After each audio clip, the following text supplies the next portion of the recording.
أعوذ بالله من الشيطان الرجيم.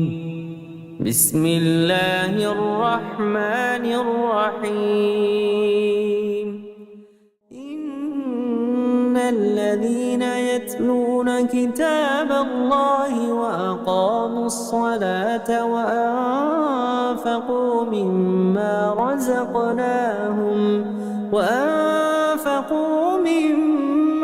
رزقناهم سرا وعلانية يرجون تجارة لن تبور ليوفيهم أجورهم ويزيدهم من فضله إنه غفور شكور. السلام عليكم ورحمة الله وبركاته. ഖുർആൻ പദം 1506 ദിവസത്തിലേക്ക് എല്ലാവരെയും ഹാർദമായി സ്വാഗതം ചെയ്യുന്നു. വിശുദ്ധ ഖുർആനിലെ 35-ാമത്തെ അധ്യായമായ സൂറത്തുൽ ഫാത്തിറിലെ 29-30 ആയത്തുകളാണ് ഇന്ന് പഠന വിധേയമാക്കുന്നത്. ക്ലാസ് ആരംഭിക്കുന്നതിനായി ആദരണീയനായ ഡോക്ടർ A.I. വിലായത്തുള്ള സാഹിബിനെ ക്ഷണിക്കുന്നു. അസ്സലാമു അലൈക്കും വറഹ്മത്തുള്ളാഹി വബറകാതുഹു. അഊദു ബില്ലാഹി മിനശ് ശൈത്വാനിർ റജീം. ബിസ്മില്ലാഹിർ റഹ്മാനിർ റഹീം. ഇന്നല്ലദീന യത്ലൂന കിതാബല്ലാഹി വഅഖാമുസ് സ്വലാത്ത വഅൻഫഖൂ മിമ്മാ റസഖ്നാഹും സിർറൻ വഅലാനിയതൻ يرجون تجارة لن تبور ليوفيهم أجورهم ويزيدهم من فضله إنه غفور شكور. صدق الله العلي العظيم. സൂറത്ത് ഫാത്തിറിലെ 29-30 എന്നീ രണ്ടായത്തുകളാണ് ഞാൻ നിങ്ങളെ കേൾപ്പിച്ചിട്ടുള്ളത്.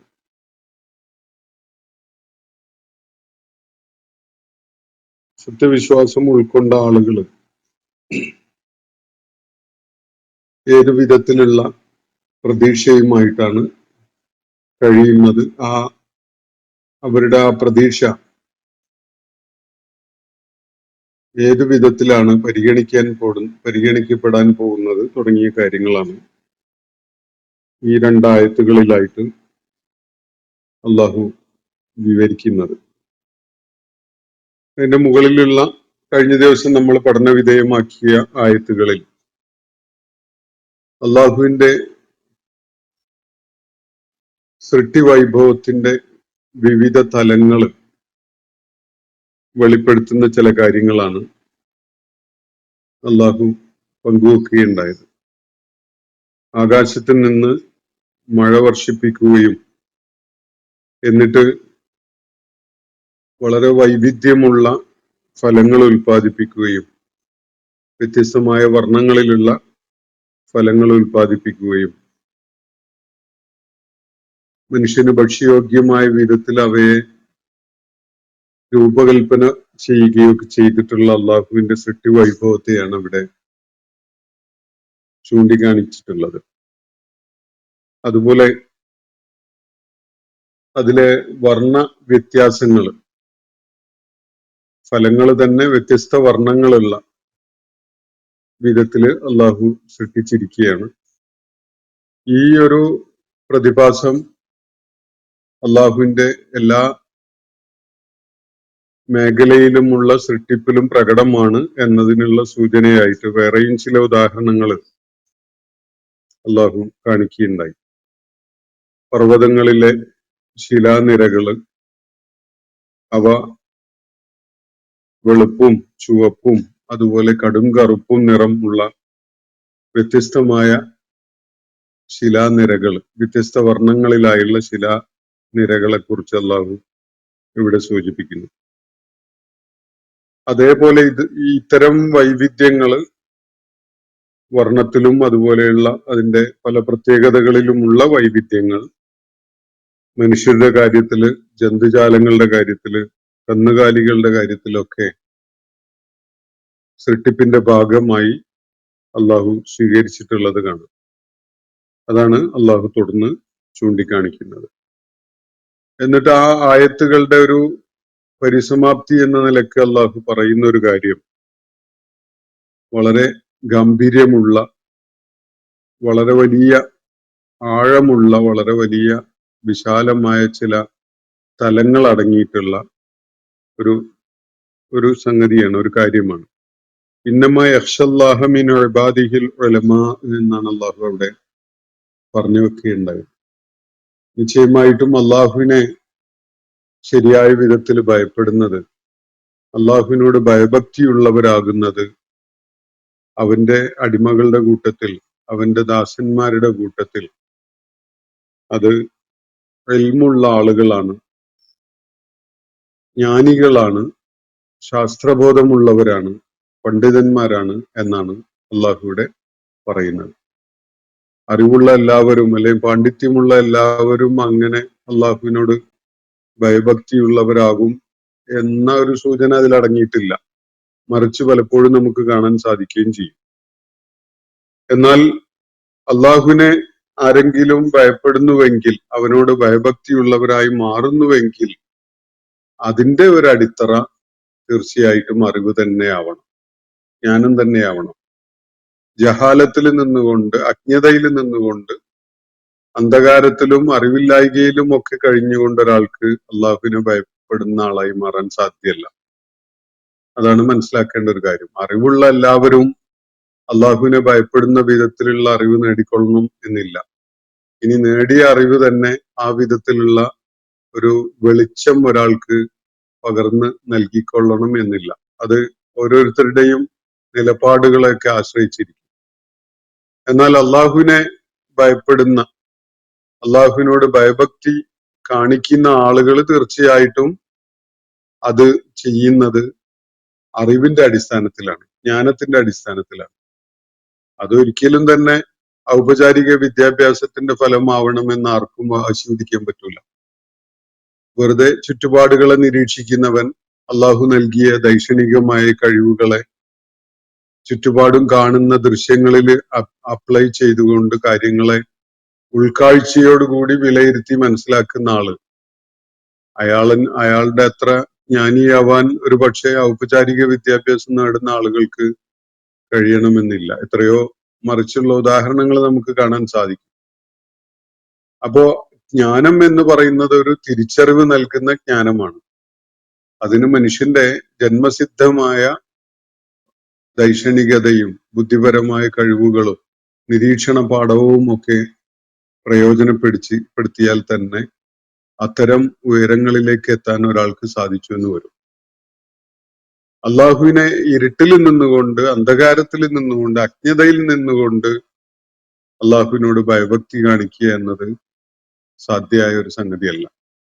അറിവിന്റെ അടിസ്ഥാനത്തിലാണ്, ജ്ഞാനത്തിന്റെയും കാര്യങ്ങളെക്കുറിച്ചുള്ള വ്യക്തമായ ധാരണയുടെയും അടിസ്ഥാനത്തിലാണ് അള്ളാഹുവിനോട് ഭയഭക്തി ഉണ്ടാവുക എന്ന ഒരു അടിസ്ഥാന തത്വം അള്ളാഹു ഇവിടെ പങ്കുവെക്കുന്നത് നമുക്ക് കാണാൻ സാധിക്കും.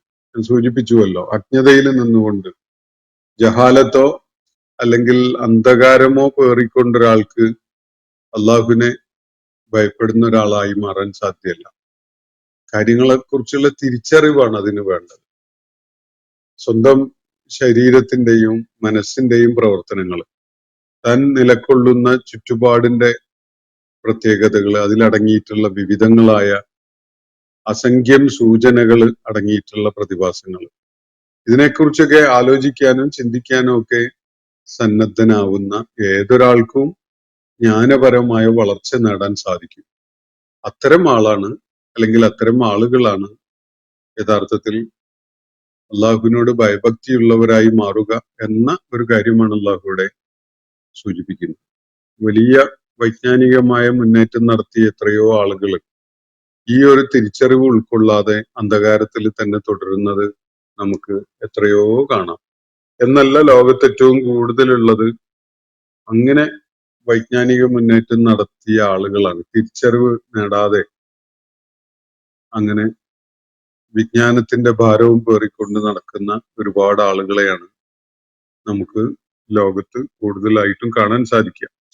അപ്പൊ ഈ ഒരു കാര്യം പറഞ്ഞതിനെ തുടർന്നാണ് അള്ളാഹു വിശ്വാസികളുടെ ശരിയായ മനസ്സിന്റെ അവരുടെ തേട്ടം എന്താണ് എന്നത് വ്യക്തമാക്കുന്നത് ഇവിടെ.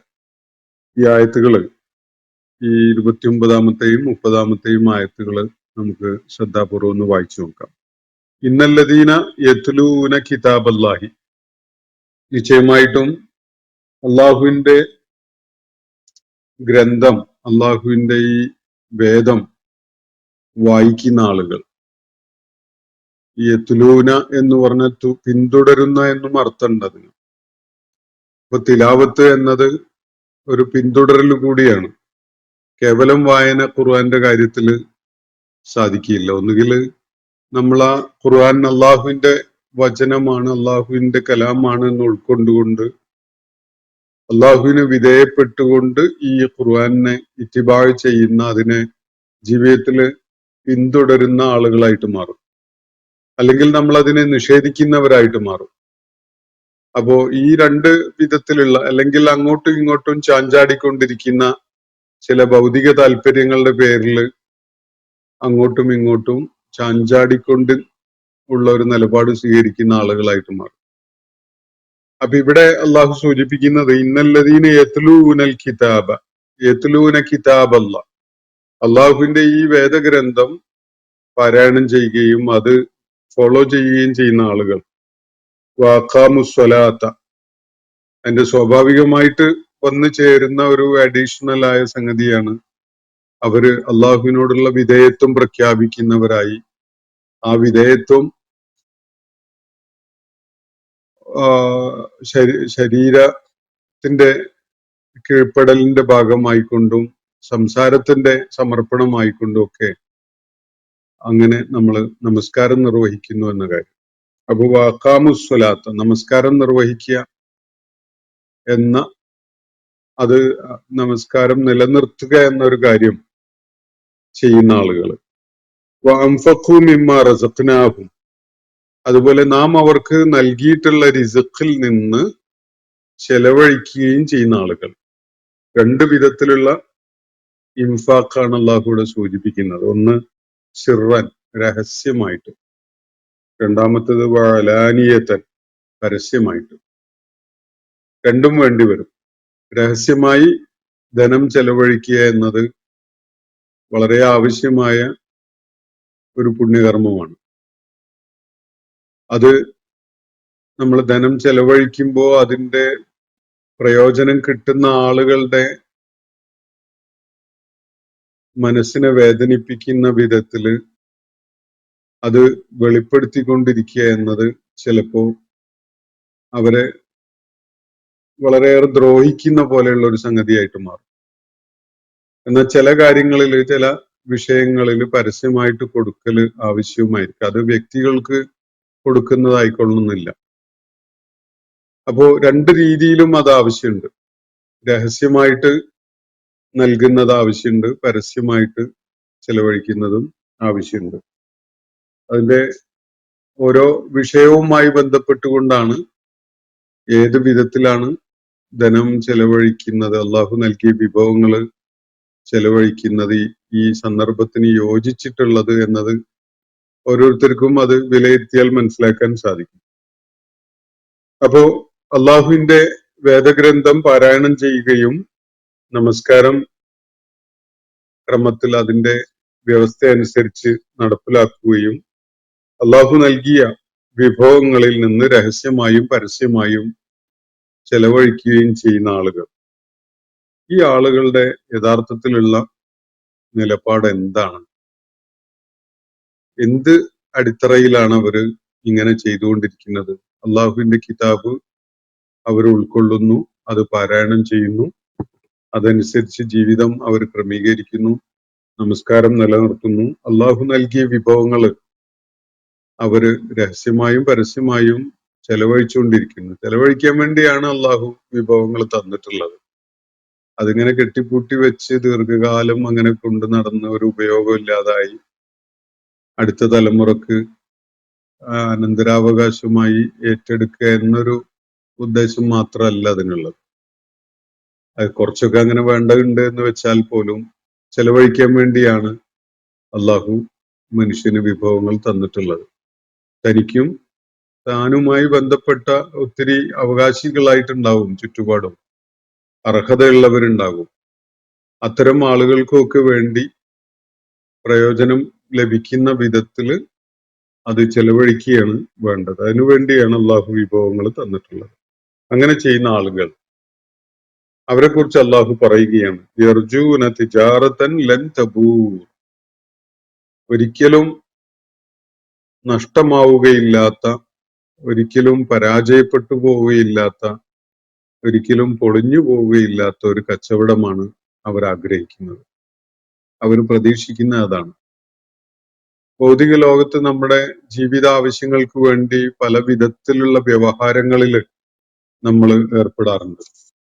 സാമ്പത്തിക നേട്ടം ലക്ഷ്യം വെച്ചുകൊണ്ടാണ് എല്ലാവരും തന്നെ ഇത്തരം പ്രയത്നങ്ങളിൽ ഏർപ്പെടാറുള്ളത്. കച്ചവടം അതിന്റെ ഏത് രൂപത്തിലുള്ളതായാലും അത്തരം പ്രയത്നങ്ങളിൽ സാധാരണഗതിയിൽ ആളുകൾ ഏർപ്പെടാറുള്ളത് ലാഭം പ്രതീക്ഷിച്ചുകൊണ്ട് തന്നെയാണ്. അതിൽ സംശയമൊന്നുമില്ല. പക്ഷെ അവിടെ രണ്ട് സാധ്യതകളുണ്ട്.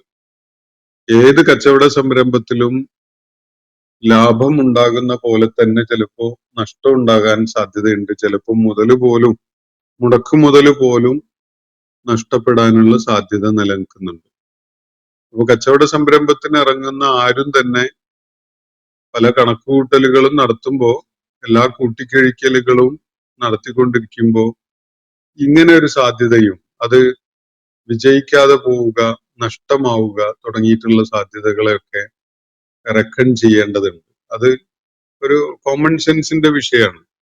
ഒരു കോമൺ സെൻസ് ഉള്ള ആർക്കും തന്നെ ഏത് സംരംഭത്തിലേക്ക് ഇറങ്ങുമ്പോഴും അതില് ശുഭപ്രതീക്ഷയൊക്കെ ഉണ്ടാവുമെങ്കിൽ പോലും ചില അവിചാരിതമായ കണക്ക് കൂട്ടാത്ത ചില ഫാക്ടേഴ്സ് കാരണമായിട്ട് അത് പൊളിഞ്ഞു പോകാം, അത് പരാജയമാകാം, നഷ്ടം തന്നെയായി മാറാം എന്നൊക്കെയുള്ള കണക്കുകൂട്ടലുണ്ടാവും. പക്ഷെ ഇവിടെ അള്ളാഹു വിശ്വാസപാതയിൽ രംഗത്ത് വരുന്ന ആളുകളുടെ ഒരു മനോനിലയെ കുറിച്ചാണ് ഇവിടെ സൂചിപ്പിക്കുന്നത്. അവരുടെ പ്രതീക്ഷ ഇതാണ്, യർജൂന തിജാറത്തൻ ലൻ തബൂർ, ഒരിക്കലും തന്നെ നഷ്ടമാവുകയില്ലാത്ത, പൊളിഞ്ഞു പോവുകയില്ലാത്ത, പരാജയമാവുകയില്ലാത്ത ഒരു കച്ചവടമാണ് അവര് പ്രതീക്ഷിക്കുന്നത്.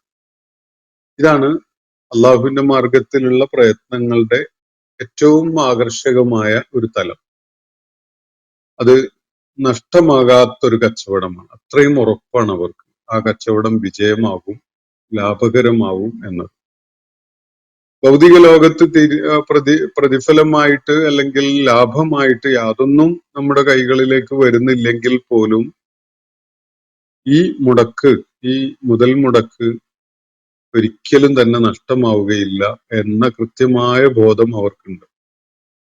ഇതാണ് അള്ളാഹുവിന്റെ വേദം വായിച്ചുകൊണ്ടിരിക്കുകയും അള്ളാഹുവുമായുള്ള ബന്ധം സ്ഥാപിക്കുന്ന വിധത്തില് നമസ്കാരം നിർവഹിക്കുകയും അള്ളാഹു നൽകിയിട്ടുള്ള വിഭവങ്ങളെ രഹസ്യമായും പരസ്യമായും ചെലവഴിച്ചുകൊണ്ടിരിക്കുകയും ചെയ്യുന്ന ആളുകൾ ഏർപ്പെട്ടിരിക്കുന്നത് അങ്ങനെ ഒരു കച്ചവടത്തിലാണ്. അതിന് നഷ്ടം ഉണ്ടാവില്ല, ലാഭമേ ഉണ്ടാവുള്ളൂ. ഒരിക്കലും അത് പൊളിഞ്ഞു പോവില്ല, അത് വിജയിക്കുകയുള്ളൂ. അത് പ്രത്യക്ഷത്തിൽ അതിന്റെ വിജയമൊന്നും ഉണ്ടാവുന്നില്ലാത്ത ഒരു ലക്ഷണമാണ് കാണുന്നതെങ്കിൽ പോലും അത് വിജയമാണ്. അതാണ് അള്ളാഹുവിന്റെ മാർഗത്തിലുള്ള പ്രയത്നങ്ങളുടെ ഏറ്റവും ആകർഷകമായ തലം. അള്ളാഹുവിന്റെ മാർഗത്തിൽ ധനം ചെലവഴിക്കുന്ന, അള്ളാഹു നൽകിയ വിഭവങ്ങൾ ചെലവഴിക്കുന്ന ആളുകൾ അങ്ങനെ ഒരു പ്രതീക്ഷ വെച്ച് പുലർത്തുന്നവരാണ്. അള്ളാഹുവിനോട് നിരന്തരമായി ഈ പ്രാർത്ഥനയുടെ ബന്ധം, നമസ്കാരത്തിന്റെ ബന്ധം നിലനിർത്തി പോരുന്ന ആളുകൾ അങ്ങനെ ഒരു പ്രതീക്ഷയിലാണ്. അള്ളാഹുവിന്റെ കിതാബ് ആഴത്തില് എക്സ്പ്ലോർ ചെയ്തുകൊണ്ട്, അത് പഠിച്ചു ഉൾക്കൊണ്ട്, അതിന്റെ ആശയങ്ങളെ മനനം ചെയ്ത് അതിനുവേണ്ടി സമയം ചെലവഴിക്കുന്ന ആളുകൾ അങ്ങനെ ഒരു പ്രതീക്ഷയിലാണ്. ഒരിക്കലും നഷ്ടമാവാത്ത ഒരു കച്ചവടത്തിലാണ് തങ്ങൾ ഏർപ്പെട്ടിരിക്കുന്നത് എന്ന്. അങ്ങനെയൊക്കെയുള്ള പ്രയത്നങ്ങളിൽ ഏർപ്പെടുന്ന ആളുകളെ പലപ്പോഴും അത് ലാഭമുണ്ടാക്കുന്ന ഒരു പ്രയത്നത്തിലാണ് ഏർപ്പെട്ടിരിക്കുന്നത് എന്നത് ഈ ഭൗതിക ജീവിതത്തിന്റെ ആസക്തിയിൽ കഴിയുന്ന ആളുകൾക്ക് മനസ്സിലാവില്ല. അവര് വെറുതെ സമയം കളയാണ്, വെറുതെ ധനം കളയുകയാണ്, ഒരു ലാഭമില്ലാത്ത ഒരു ഏർപ്പാടുമായിട്ട് കൂടുകയാണ് എന്നൊക്കെയാണ് അതിനെക്കുറിച്ച് ധരിക്കുക. ചിലപ്പോഴൊക്കെ അവരങ്ങനെ പറയുകയും ചെയ്യും. എന്നാൽ യഥാർത്ഥത്തിൽ ഒരിക്കലും നഷ്ടമുണ്ടാവുകയില്ലാത്ത, ലാഭമുണ്ടാകും, വിജയമായിരിക്കും എന്ന് പൂർണ്ണമായിട്ട് ഉറപ്പിക്കാവുന്ന ഒരേ ഒരു കച്ചവടമാണ് ഈ സംഗതി എന്നതാണ് അള്ളാഹുവിടെ വ്യക്തമാക്കിയിട്ടുള്ളത്. ഇന്നല്ലദീന യത്ലൂന കിതാബല്ലാഹി, അള്ളാഹുവിന്റെ കിതാബ് പാരായണം ചെയ്യുന്ന ആളുകൾ, വഅഖാമുസ്സലാത്ത, നമസ്കാരം നടപ്പിലാക്കുന്ന ആളുകൾ, വഅൻഫഖൂ മിമ്മാ റസഖ്നാഹും സിർറൻ വഅലാനിയതൻ, നാം അവർക്ക് നൽകിയിട്ടുള്ള വിഭവങ്ങളിൽ നിന്ന്, റിസ്ഖിൽ നിന്ന് രഹസ്യമായും പരസ്യമായും ചെലവഴിച്ചുകൊണ്ടിരിക്കുകയും ചെയ്യുന്ന ആളുകൾ. വിശുദ്ധ ഖുർആൻ മുഴുവനുമായിട്ട് തപ്പിത്തെരഞ്ഞ് നടന്നാൽ പോലും ചെലവഴിക്കാതിരിക്കാൻ പ്രേരിപ്പിക്കുന്ന ഒന്നും നമുക്ക് കാണാൻ കഴിയില്ല. കുടുംബത്തിന്റെയും മക്കളുടെയും കാര്യത്തിന് വേണ്ടി കുറച്ചൊക്കെ മാറ്റിവെക്കാനുള്ള ഒരു പ്രേരണ ഒക്കെ ചില സൂചനകൾ കാണും എന്നതല്ലാതെ അള്ളാഹു നൽകിയിട്ടുള്ള സമ്പത്ത് ചെലവഴിക്കാതെ അത് തനിക്കും സമൂഹത്തിനും പ്രയോജനമുണ്ടാകുന്ന വിധത്തില് വ്യയം ചെയ്യുന്നതിന് പ്രേരിപ്പിക്കാത്തതായ, അല്ലെങ്കിൽ അതിന് വിരുദ്ധമായ നിലപാട് സ്വീകരിക്കുന്നതിനെ പ്രോത്സാഹിപ്പിക്കുന്ന ഒരു പ്രസ്താവനയും ഒരു കാര്യവും വിശുദ്ധ ഖുർആനിൽ കാണാൻ സാധ്യമല്ല. പലപ്പോഴും വളരെ മൂഢമായ ഒരു ധാരണ കാരണമായിട്ടാണ് ആളുകൾ അള്ളാഹു നൽകിയ വിഭവങ്ങളെ അങ്ങനെ അടക്കിപ്പൂട്ടി വെക്കുന്നത്. ഒന്ന്, തന്റെ ജീവിതകാലത്ത് പ്രയോജനപ്പെടുത്താൻ വേണ്ടി തന്നതാണല്ലോ അള്ളാഹു ഈ വിഭവങ്ങളൊക്കെ തന്നെ.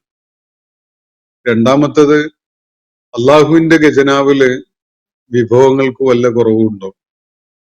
നമ്മൾ അതിങ്ങനെ ഒതുക്കിപ്പൂട്ടി വെച്ചത് കൊണ്ട്, അത് ചെലവഴിക്കാതെ വെച്ചത് കൊണ്ട് അടുത്ത തലമുറക്കും അതിന്റെ അടുത്ത തലമുറക്കും അത് പ്രയോജനപ്പെടും എന്ന വിധത്തിൽ കാണാൻ, അല്ലെങ്കിൽ അവർക്ക് എന്തെങ്കിലും വിഭവശൂന്യത ഉണ്ടാവാൻ ഇടയുണ്ടാവും എന്നൊരു ഭയപ്പാടുണ്ടാകാൻ വല്ല കാരണമുണ്ടോ, വല്ല ന്യായമുണ്ടോ? അള്ളാഹുവിന്റെ വിഭവങ്ങൾ അങ്ങനെ തീർന്നു പോകുന്നതല്ല. അള്ളാഹു തന്നുകൊണ്ടേയിരിക്കും. മനുഷ്യരുടെ പ്രയോജനത്തിനു വേണ്ടി അള്ളാഹു ഇത്രയും സജ്ജീകരിച്ച് ഒരുക്കി വെച്ചിരിക്കുകയാണ് ഈ പ്രപഞ്ചത്തിൽ. അത് കൈകാര്യം ചെയ്യാനാണ് നമ്മളെ ഏൽപ്പിച്ചിട്ടുള്ളത്. എന്നിട്ട് ഉടമക്കില്ലാത്ത ലുപ്ത് ഈ കൈകാര്യം ചെയ്യാൻ ഏൽപ്പിച്ച ആള് കാണിച്ചുകൊണ്ടിരിക്കുന്ന ഒരു കാഴ്ചയാണ് നമുക്ക് നമ്മുടെയൊക്കെ തന്നെ അനുഭവങ്ങളിൽ ഉണ്ടാവുക. അതൊന്ന് എല്ലാവരും വിലയിരുത്തുമ്പോൾ ഓരോരുത്തർക്കും ബോധ്യപ്പെടും. വിഭവങ്ങളുടെ ഒക്കെ ഉടമ അള്ളാഹുവാണ്. നമ്മളെ കൈകാര്യകർത്താവാക്കി വെച്ചിരിക്കുകയാണ്. കൈകാര്യകർത്താവാക്കി വെച്ചിരിക്കുന്നത് എന്തിനാണ്? നമുക്കും അതുപോലെ നമ്മൾ ഇത് കൈകാര്യം ചെയ്തിട്ട് ആർക്കൊക്കെ പ്രയോജനം കിട്ടേണ്ടതുണ്ടോ ഒക്കെയും തന്നെ പ്രയോജനപ്പെടുന്നതിന് വേണ്ടിയാണ്. പക്ഷെ അങ്ങനെ ചെയ്യാൻ പലപ്പോഴും നമ്മുടെ പൈശാചികമായ ലുപ്തിന്റെ പ്രകൃതം അനുവദിക്കൂല. നമ്മളെ തടഞ്ഞു നിർത്തും. പല സംഗതികളും ദാരിദ്ര്യം കാണിച്ച്, അല്ലെങ്കിൽ വരും നാളുകളിലെ പ്രവചനാതീതമായ സാഹചര്യങ്ങളെ കുറിച്ച് ഭയപ്പെടുത്തിക്കൊണ്ട് ഒക്കെ നമ്മളെ ലുബ്ധന്മാരാക്കി മാറ്റും. അത് പിശാച് നടത്തുന്ന ഒരു ഇടപെടലാണ്. അള്ളാഹു നൽകുന്ന പ്രേരണ ചെലവഴിച്ചുകൊണ്ടേയിരിക്കാനാണ്. ചെലവഴിക്കുമ്പോഴാണ് സമ്പത്തിന് വർധനവ് ഉണ്ടാവുക. നമ്മുടെ സമ്പത്തിനും മാത്രമല്ല, സമൂഹത്തിലെ മറ്റുള്ളവരുടെ സമ്പത്തിനും സാമ്പത്തിക വളർച്ച തന്നെ നേടാൻ ആവശ്യമായ ഒരു സംഗതി ഇതിന്റെ ഇൻഫാഖാണ്, ചെലവഴിക്കലാണ്. നമുക്ക് റംലാനിന്റെ അവസാന നാളുകളിൽ ഒന്ന് അങ്ങാടികളിൽ ഒന്ന് നിരീക്ഷിച്ചാൽ നമുക്ക് മനസ്സിലാവും. അത് റംലാനിലാണ് പലപ്പോഴും പലരും ജക്കാത്ത് അർഹരായ ആളുകൾക്ക് കൊടുക്കാൻ ഒരു ശ്രദ്ധ ചെലുത്തുന്ന ഒരു സമയം. ആ നാളുകളിൽ, അവസാന നാളുകളിൽ കമ്പോളങ്ങളിൽ ഭയങ്കര തിരക്കായിരിക്കും. എല്ലാ വിഭാഗം ആളുകളും, സാമ്പത്തികമായി ശേഷിയുള്ളവരും ഇല്ലാത്തവരും ഒക്കെ കമ്പോളത്തിലേക്ക് ഇറങ്ങുന്നതും ധാരാളമായിട്ട് സാധനങ്ങൾ വാങ്ങുന്നതും ഒക്കെ കാണാൻ കഴിയും. അതിന്റെ കാരണം അവരുടെ കൈകളിലേക്ക് പണം എത്തുന്നു എന്നതാണ്. പണം എത്തുന്നത് കൊണ്ടാണ് അത് ചെലവഴിക്കാൻ വേണ്ടി, അവരുടെ ആവശ്യങ്ങൾ നിവർത്തിക്കാൻ വേണ്ടി സാധന സാമഗ്രികൾ വാങ്ങാനായിട്ട് അവർ ചന്തകളിലേക്ക്, അങ്ങാടിയിലേക്ക്, കമ്പോളത്തിലേക്കൊക്കെ വരുന്നത്. ഇത് ഉണ്ടാക്കുന്ന സാമ്പത്തിക വളർച്ച എല്ലാ രംഗത്തും അതിന്റെ ഇമ്പാക്റ്റ് നമുക്ക് കാണാൻ കഴിയും. കമ്പോളത്തില് സാധനങ്ങൾ വിറ്റഴിയുമ്പോൾ അതിനനുസരിച്ച് അതിന്റെ ഉൽപാദകർക്ക് വീണ്ടും ഉൽപ്പാദിപ്പിക്കാനുള്ള പ്രേരണ ഉണ്ടാകും. അവരുടെ ചരക്കുകൾ വിൽപ്പനയാകുമ്പോൾ അതിന്റെ പണം അവരിലേക്ക് തിരിച്ചെത്തുമ്പോൾ അവര് മാനുഫാക്ചറിങ് സൈഡ്, പ്രൊഡക്ഷൻ സൈഡ് ശ്രദ്ധിക്കുകയും കൂടുതലായിട്ട് ഉൽപ്പാദിപ്പിക്കാൻ ശ്രമിക്കുകയൊക്കെ ചെയ്യും. അത് തൊഴിൽ രംഗത്തിനെ ശക്തിപ്പെടുത്തും. ഒരുപാട് പേർക്ക് തൊഴിലിനുള്ള അവസരം, ആളുകളുടെ എണ്ണവും സാധ്യതയൊക്കെ കൂടും. അങ്ങനെ വലിയ ഒരു സൈക്കിളാണ് അവിടെ. ഒരു ചാക്രികമായ വിധത്തില് സമൂഹത്തിന്റെ, ഒരു സൊസൈറ്റിയുടെ സാമ്പത്തിക വളർച്ചയ്ക്ക് വലിയൊരു പ്രേരണയായി, ഒരു കാരണമായിട്ട് മാറുന്നത് നമുക്ക് നോക്കി നിൽക്കെ തന്നെ കാണാൻ സാധിക്കും. അപ്പൊ ഇത് ഇൻഫാഖിന്റെ ഒരു ഫലമാണ്. അത് ചെലവഴിക്കാനുള്ള സന്നദ്ധത ഇല്ലാതെ ഇരുന്നാൽ, അത് ഭൂമിയുടെ വിനിയോഗമായാലും ചിലർക്ക് അങ്ങനെയാണ്. തറവാട്ട് വക അല്ലെങ്കിൽ കുടുംബ വകയായിട്ട് വലിയ വലിയ ഭൂസ്വത്തൊക്കെ കയ്യിൽ വന്നിട്ടുണ്ടാവും. പക്ഷെ ഒരു ഇഞ്ച് പോലും വിട്ടുകൊടുക്കാനോ വഴി വിട്ടുകൊടുക്കാനോ പോലും കൂട്ടാക്കാതെ അങ്ങനെ നിൽക്കുന്നുണ്ടാവും. അവിടെ ഒരു വികസനം ഉണ്ടാവില്ല, വർധനവ് അയാളുടെ സമ്പത്തിന് പോലും ഉണ്ടാവില്ല. അവനിപ്പോ എന്റെ സ്വത്തുകൊണ്ട് അങ്ങനെ സുഖിക്കണ്ട എന്നൊക്കെയുള്ള നിലപാട് സ്വീകരിക്കുക ആളുകൾ. ഒരു വണ്ടി വീട്ടിലേക്ക് എത്താൻ പറ്റുന്ന വിധത്തിലൊന്ന് വഴി വിശാലമാക്കി കൊടുക്കാൻ ആവശ്യപ്പെട്ടാൽ പോലും വലിയ വില ചോദിച്ചുകൊണ്ടാണ് അതിനെ തളർത്തി കളയുക. എന്ത് അക്രമാണെന്ന് ആലോചിച്ച് നോക്കൂ. വഴിക്ക് സ്ഥലം ചോദിക്കുമ്പോ മൊത്തത്തില് ആ ഭൂമിക്കുള്ള സ്ഥലത്തിന്റെ വില അല്ല ചോദിക്കുക. ഒരു സെന്റിന് ഒരു ലക്ഷം രൂപ വില കിട്ടുന്ന സ്ഥലത്തിന്റെ ഒരു ഭാഗമായുള്ള ഒരു ഭാഗം അത് വഴിയായിട്ട് ഒരു 2 മീറ്റർ വിട്ട് തരണം എന്ന് പറഞ്ഞാല്, ആളുകള് വില തരാം എന്ന് പറഞ്ഞാല് സെന്റിന് 1 ലക്ഷം അല്ല പിന്നെ ചോദിക്കുക. വഴിയല്ല അത്, കുറച്ച് മാത്രം വാങ്ങണതല്ല, അതുകൊണ്ട് ആ വിലക്ക് തരാൻ പറ്റൂല, അത് 10 ലക്ഷം വേണം സെന്റിന് എന്ന് പറയുന്ന ഒരു പ്രവണത കാണാം. ഇതൊക്കെ വളരെ അക്രമപരമായ നിലപാടാണ്. നമുക്ക് ചോദിച്ചാൽ ഒരാളുടെ നിവൃത്തിയില്ലായ്ക കൊണ്ട് അങ്ങനെ തരാൻ നിർബന്ധിതനാകുന്നു എന്നത് നമുക്ക് മനസ്സിലാക്കാം. ആ നിർബന്ധിതാവസ്ഥയെ ചൂഷണം ചെയ്യാണ്. യഥാർത്ഥത്തിൽ വഴിയൊക്കെ സാധിക്കുമെങ്കിൽ, ഒരാൾക്ക് എഫോർഡ് ചെയ്യാൻ പറ്റുമെങ്കിൽ വഴി ഫ്രീ ആയിട്ട് കൊടുക്കണം, നമ്മുടെ ഭൂമിയിൽ നിന്ന് തന്നെ വിട്ടുകൊടുക്കണം. അത് അയാൾക്ക്, അത് കിട്ടുന്ന ആൾക്ക് മാത്രമല്ല അതിന്റെ പ്രയോജനം ഉണ്ടാവുക. ആ വഴി അവിടെ വരുന്നതോടുകൂടി അതിനോട് ചേർന്നുള്ള നമ്മളുടെ ബാക്കി സ്ഥലത്തിനൊക്കെ വില കൂടും. അവിടെയൊക്കെ അതിന്റെ ആവശ്യക്കാരൻ രംഗത്ത് വരും. അവിടെ തങ്ങൾക്ക് ഒരു വീട് വെക്കണം, ഒരു 10 സെന്റ് സ്ഥലം തരുമെന്ന് ചോദിച്ചിട്ട് അവർ നമ്മളെ സമീപിക്കും. ഇത് ബുദ്ധിശൂന്യമായ ഒരു നിലപാട് സ്വീകരിക്കുന്നവർ മാത്രമേ ഈ വഴി വിസ്താരമുള്ളതാക്കുന്നതിന് വേണ്ടി സഹകരിക്കാതെ ഉള്ളൂ. ചെലവഴിക്കാനല്ല അല്ല പറഞ്ഞത് എന്നാണ് തോന്നുന്നത് അവരുടെ നിലപാട് കണ്ടാൽ. ചെലവഴിക്കാനാണ് അല്ല പറഞ്ഞിട്ടുള്ളത്. ഭൂമിയായാലും വേറെ വിഭവങ്ങളായാലും സമ്പത്തായാലും ഇനി ശമ്പളം വകയായിട്ടൊക്കെ കിട്ടുന്ന പണമായാലും ഇതൊക്കെ ചെലവഴിക്കാൻ വേണ്ടി തന്നെ ഉള്ളതാണ്. അത് ചെലവഴിക്കാനാണ്, രഹസ്യമായിട്ടും പരസ്യമായിട്ടും ചെലവഴിക്കാനാണ് അല്ല പറയുന്നത്. അത് ചെലവഴിക്കുകയും ചെലവഴിക്കാതിരിക്കുകയും ചെയ്യാനല്ല. ഇവിടെ 2 ഓപ്ഷൻ ഉള്ളത്. ഒന്ന് രഹസ്യമായി ചെലവഴിക്കലാണ്, മറ്റൊന്ന് പരസ്യമായി ചെലവഴിക്കൽ. ചിലപ്പോഴൊക്കെ പരസ്യമായിട്ട് ചെലവഴിക്കേണ്ടി ഉണ്ടാവും. അപ്പോഴേ സമൂഹത്തിന് അതൊരു പ്രേരണയാവുള്ളൂ. വേറെ ചിലപ്പോഴും രഹസ്യമായിട്ട് ചെയ്യേണ്ടി വരും. ആളുകളുടെ അഭിമാനത്തിന് ക്ഷതം വരുത്തുന്ന വിധത്തില് അല്ലാതെ ആയിരിക്കണം അവർക്ക് അതിന്റെ പ്രയോജനം ലഭിക്കുന്ന അവസ്ഥ നമ്മൾ സൃഷ്ടിക്കേണ്ടത്. അപ്പൊ ഇങ്ങനെയൊക്കെയാണ് അതിന്റെ സ്വഭാവം. ചെലവഴിക്കാതിരിക്കാനുള്ള പ്രേരണ നൽകുന്ന ഒരു സൂചനയും നമുക്ക് കാണാൻ പറ്റൂല. ആരെങ്കിലും ചെലവഴിക്കാൻ കൂട്ടാക്കാതിരിക്കുന്നുണ്ടെങ്കിൽ അതിന്റെ അർത്ഥം അവന് അള്ളാഹുവിലുള്ള വിശ്വാസം, അള്ളാഹുവിന്റെ വിഭവങ്ങളുടെ ഉടമയാണ് അള്ളാഹു എന്ന വിശ്വാസം ഒക്കെ വളരെ ദുർബലമാകുന്നു എന്നതാണ്. ചെലവഴിക്കാതിരിക്കാൻ നമ്മളെ പ്രേരിപ്പിച്ചുകൊണ്ടിരിക്കുന്നത് പിശാചുമാണ്. പിശുക്ക് പഠിപ്പിക്കുന്നത്, പിശുക്ക് നമുക്കിങ്ങനെ ഓതിത്തരുന്നത് പിശാചാണ്. ദാരിദ്ര്യം കാണിച്ച് ഭയപ്പെടുത്തും പിശാച്. അതാണ് ഇനി ഫ്യൂച്ചറിൽ ഇങ്ങനെയൊക്കെ ഉണ്ടാവില്ലേ, നമ്മൾ കരുതൽ വേണ്ടെന്നൊക്കെയുള്ള അതൊക്കെ നോർമലായ രീതിയിലൊക്കെ എല്ലാവർക്കും ആവശ്യമാണ്, അതുണ്ടാവും വേണം. പക്ഷെ അതിനപ്പുറത്തേക്ക് നമുക്കറിയാം, അത് കണ്ടാൽ തന്നെ വിഷയങ്ങൾ വിലയിരുത്തിയാലും മനസ്സിലാവും. തുറവി ഉണ്ടാക്കി കൊടുക്കുക എന്നുള്ളത്, പ്രത്യേകിച്ച് വഴി വീടുകളിലേക്ക് ഒരു സ്ഥാപനത്തിലേക്കൊക്കെ വഴി വിശാലമാക്കുന്നതിന് വേണ്ടി സഹകരിക്കാതിരിക്കുക എന്ന് പറയുന്നത് വളരെ പൈശാചികമായ ഒരു നിലപാടാണ്. അപ്പൊ അള്ളാഹുവിന്റെ മാർഗത്തിൽ അള്ളാഹുവിന്റെ കിതാബ് പാരായണം ചെയ്യുകയും അള്ളാഹുമായുള്ള ബന്ധം ഊഷ്മളമാക്കുന്ന വിധത്തിലുള്ള സ്വലാത്ത് നിർവഹണത്തിൽ ഏർപ്പെട്ടുകൊണ്ടിരിക്കുകയും അള്ളാഹു നൽകിയ വിഭവങ്ങളെ രഹസ്യമായും പരസ്യമായും ചെലവഴിച്ചുകൊണ്ടിരിക്കുകയും ചെയ്യുന്ന ആളുകളുണ്ടല്ലോ.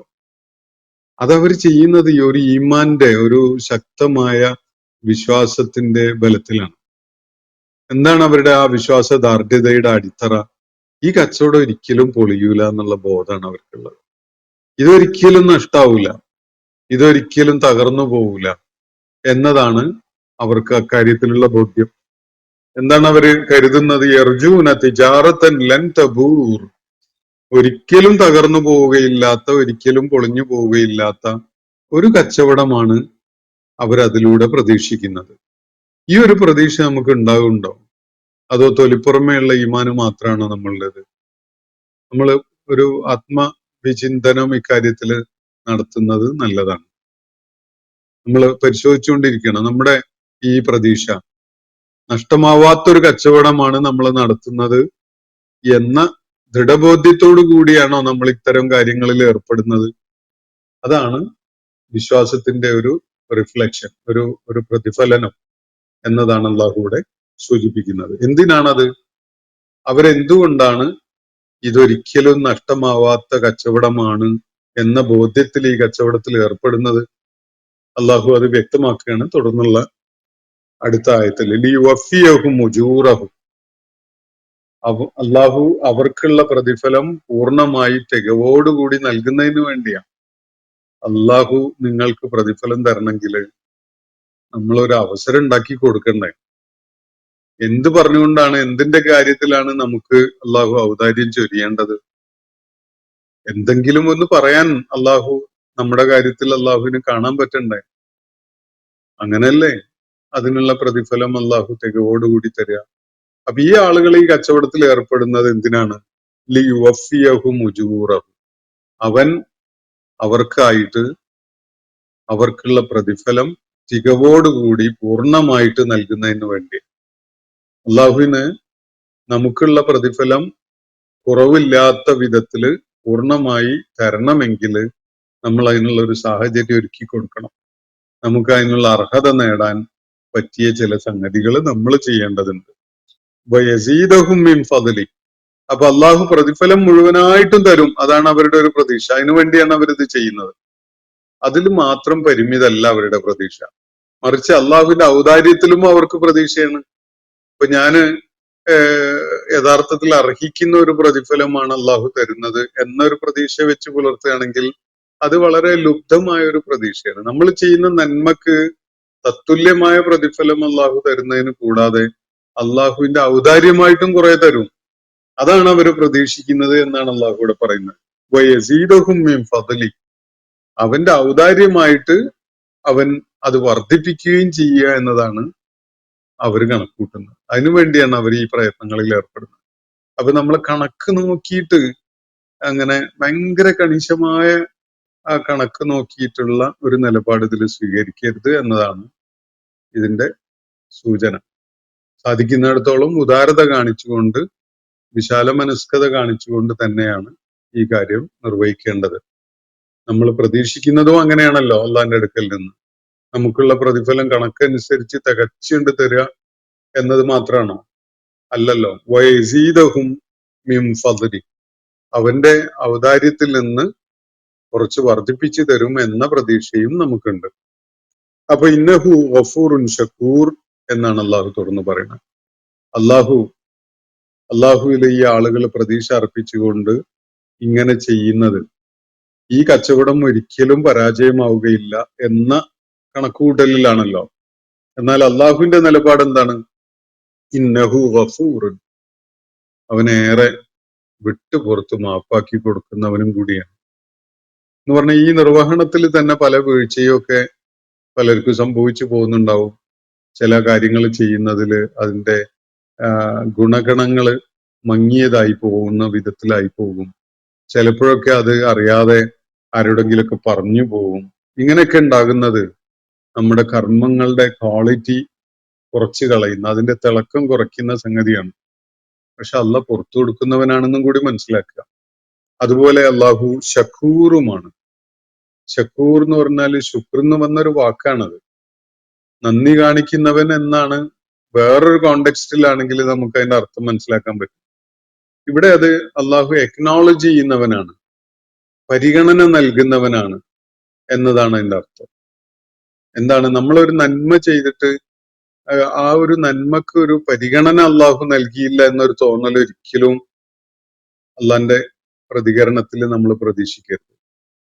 അള്ളാഹു നമ്മൾ ചെയ്യുന്ന നന്മകൾക്ക് അത് റെക്കൺ ചെയ്തുകൊണ്ട് അതിനൊരു പരിഗണന നൽകി അത് സ്വീകരിച്ച് ചെയ്ത നന്മയെ എക്നോളജ് ചെയ്യുന്ന ഒരു നിലപാട് തീർച്ചയായിട്ടും അള്ളാഹു സ്വീകരിക്കും. അത് നമുക്ക് മനസ്സിൽ സന്തോഷം തോന്നൂലേ? ആരാണ് ഈ സന്തോഷം തരുന്നത്? ഒരു നന്മ ചെയ്യുമ്പോ, ഒരു കാര്യത്തിൽ ഉദാരത കാണിക്കുമ്പോ, ധനം ചെലവഴിക്കുമ്പോ, ഇതിലൊക്കെ നമ്മുടെ മനസ്സിന് നമ്മൾ അറിയാത്ത ചില ആനന്ദങ്ങൾ അനുഭവിക്കുന്നുണ്ടല്ലോ.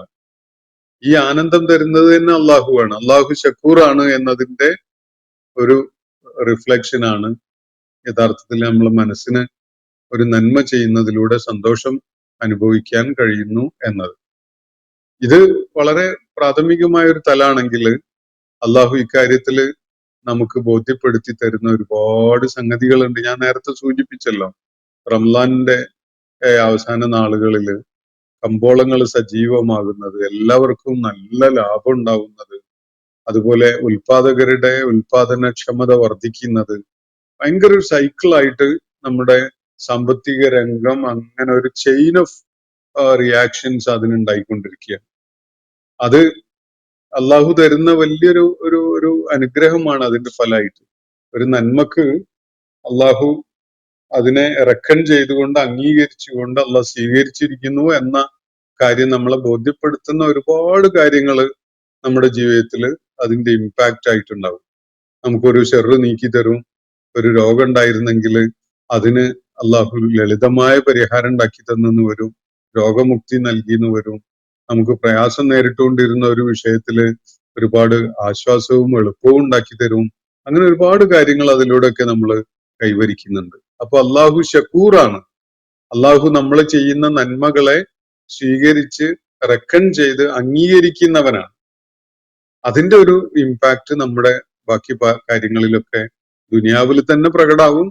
ആഖിറത്തിൽ പ്രത്യേകിച്ച് പറയേണ്ടതുമില്ല. അതിന്റെ ഫലം തീർച്ചയായിട്ടും ഉണ്ടാകും. അപ്പോൾ ഈ വഫിയഹും ഉജൂറഹും, പ്രതിഫലം തികവോടുകൂടി അവർക്ക് നൽകും എന്നാണ് അവർ പ്രതീക്ഷിക്കുന്നത്. അതുപോലെ അതിനു വേണ്ടിയാണ് അവർ അങ്ങനെ ചെയ്യുന്നത്. വയസീദഹും മിൻ ഫദ്ലിഹി, അവന്റെ ഔദാര്യത്തിൽ നിന്ന് വേറെ വർധനവും നൽകും. ഇന്നഹു ഗഫൂറുൻ ഷക്കൂർ, നിശ്ചയമായിട്ടും അവൻ ഏറെ പുറത്തു കൊടുക്കുന്നവനും നമ്മുടെ നന്മകളെ അംഗീകരിച്ച് സ്വീകരിക്കുന്നവനുമാണ്, അല്ലെങ്കിൽ കൃതജ്ഞത കാണിക്കുന്നവനുമാണ് എന്ന് പറയാം. പക്ഷെ അത് അള്ളാഹുവിന്റെ കാര്യത്തില് ആ പ്രയോഗത്തിന് വലിയ പ്രസക്തിയില്ല. മലയാളത്തിലെ ആ വാക്കിന് വലിയ പരിമിതിയുണ്ട്.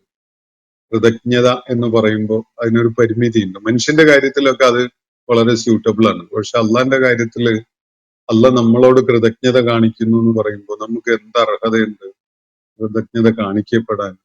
അള്ളാന്റെ ഔദാര്യം അള്ളാഹ് ഔദാര്യമായി തന്നത് കുറച്ച് അള്ളാഹ് പറഞ്ഞ ആളുകൾക്കൊക്കെ കൊടുക്കുന്നു എന്നതല്ലാതെ നമുക്ക് എന്ത് അർഹതയാണ് കൃതജ്ഞത കാണിക്കപ്പെടാനായിട്ടുള്ളത്?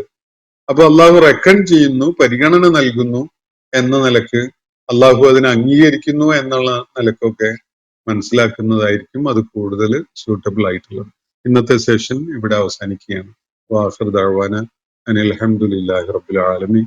അസ്സലാമു അലൈക്കും വറഹ്മത്തുള്ളാഹി വബറകാതുഹു. ഇന്നത്തെ ഖുർആൻ പദം ഇവിടെ സമാപിക്കുന്നു. ഖുർആൻ പഠനത്തിൽ പങ്കെടുത്ത എല്ലാവർക്കും അല്ലാഹു അർഹമായ പ്രതിഫലം നൽകി അനുഗ്രഹിക്കട്ടെ.